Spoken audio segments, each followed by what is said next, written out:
This is an ABP Life podcast.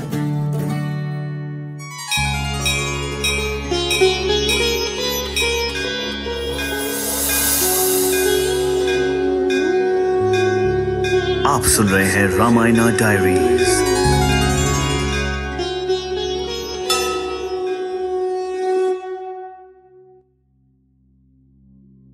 भय प्रकट कृपाला, दीन दयाला, कौशल्या हितकारी, हर्षित महतारी, मुनि मनहारी, अद्भुत रूप विचारी।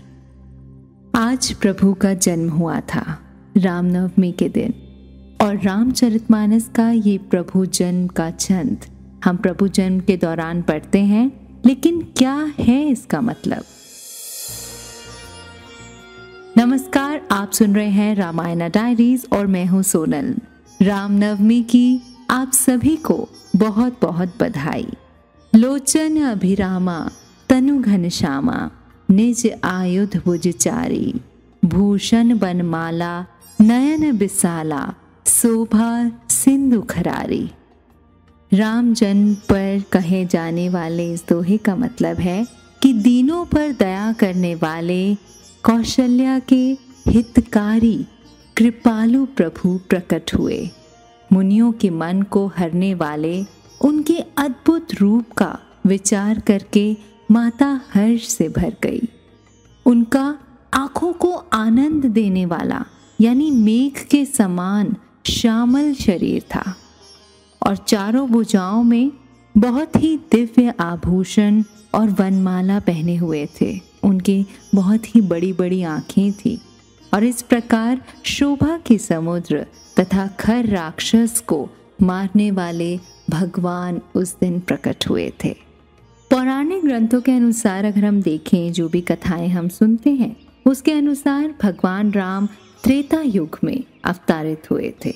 ये अवतार ही है, विष्णु जी का अवतार है, और उनके जन्म का एकमात्र उद्देश्य था कि मानव का कल्याण करना है, मानव जाति का कल्याण करना है। मानव समाज के लिए उन्हें एक आदर्श पुरुष की मिसाल पेश करनी थी और अधर्म का नाश कर धर्म की स्थापना करनी थी। रामनवमी जो है वो रामचरितमानस से चला आ रहा है। तो जो कथा है वो कहती है कि राजा दशरथ की तीनों रानियां यानी कौशल्या, सुमित्रा और कैकेयी में तीनों को जब पुत्र की प्राप्ति नहीं हुई थी तो राजा दशरथ ने पुत्रेष्टि यज्ञ करवाया था। और अयोध्या के महाराजा दशरथ की कोई संतान नहीं थी, तो उन्होंने पुत्र प्राप्ति के लिए उस यज्ञ की योजना बनाई थी। यज्ञ के प्रारंभ के समय ही जैसे शुरू होने वाला था, उन्होंने अपना चतुरंगिनी सेना के साथ श्यामकरण नामक एक घोड़ा छोड़ दिया था। अब यज्ञ प्रारंभ हुआ, और उस यज्ञ में सभी ऋषि मुनि, तपस्वी, विद्वान, राजा महाराजा, उनके मित्र, गुरु सभी शामिल हुए थे। अब यज्ञ तो शुरू हो गया और मंत्रोच्चार से चारों दिशाएं भी गूंज गई।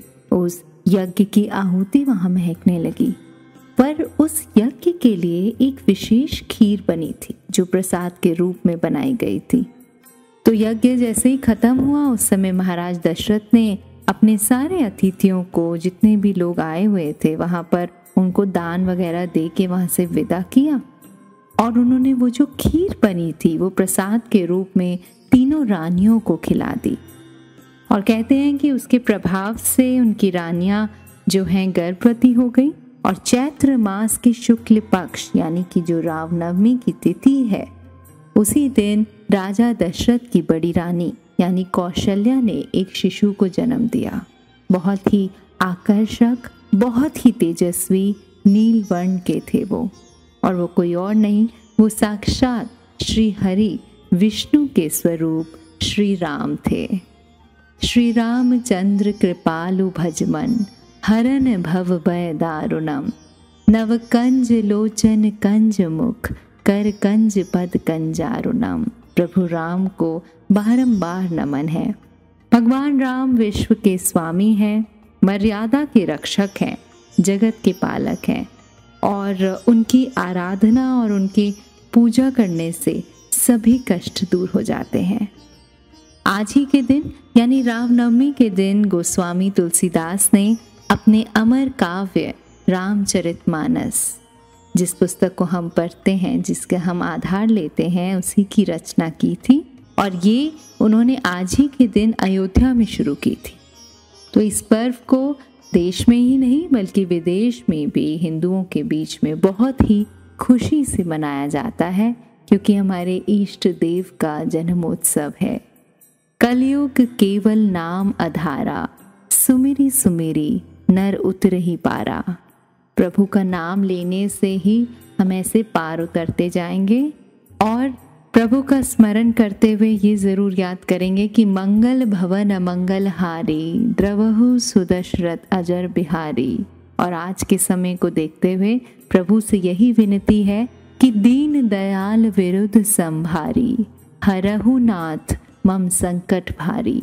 ये जो संकट है, ये कोविड-19 का जो संकट है इस देश दुनिया पे, ये पूरा जो संकट है ये जल्दी से ख़त्म हो जाए, जल्दी से लोग निरोगी हो जाएं और पहले की तरह ही अपना जीवन व्यतीत करने लगें।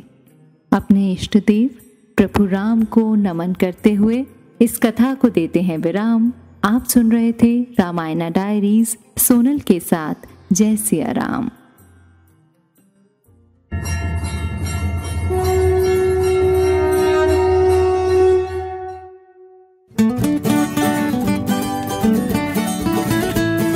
This is an ABP Life podcast.